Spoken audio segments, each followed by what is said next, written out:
Така. Може би сега ще успея да го направя в някаква полза, но не знам в каква смисъл.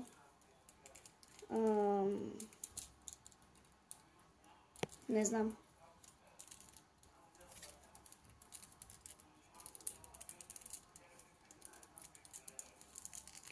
Абе, с това мога правя тикток танци. Някакъв, чакай. Сега не мога.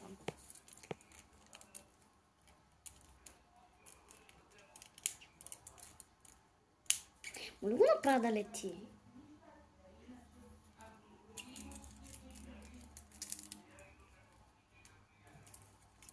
Примерно.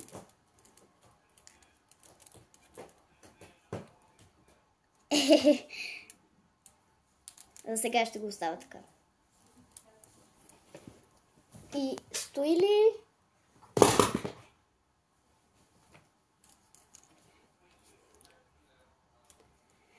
Стои ли? Малко не. Добре, ако просто е... Нали така? Стои. Да, стои.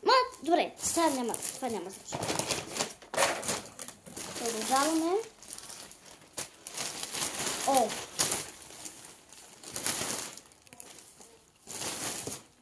Следващото е дреха. Ето тази наистина много яка жилетка. Е такава на звездички, синя. И не ви лъжа.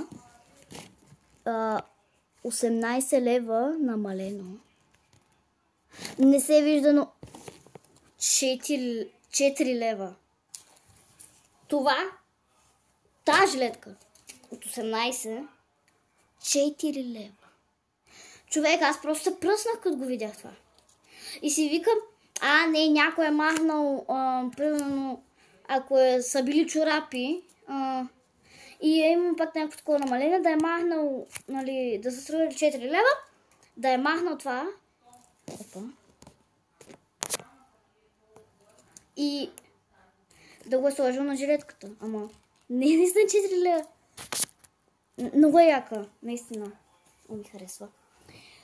И последното нещо е ето това много сладко ключодържателче, което сега ще го отворя. Как се обудох. Ще ми трябва ножица. Сега се връщам. Ето ножицата.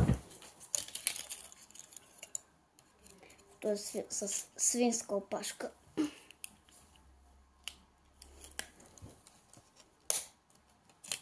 Готово. Много е сладко.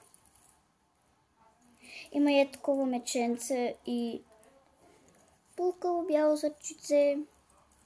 Много е кют, наистина. Обаче, ако си го закача на раницата, едва ли ще е толкова кют. След няколко дни, примерно. Защото веднага ще се изцапа. Ама вижте го. Уникално е. Това беше от мен. Съжалявам, че го разделих на няколко части, но да. Така че, чао!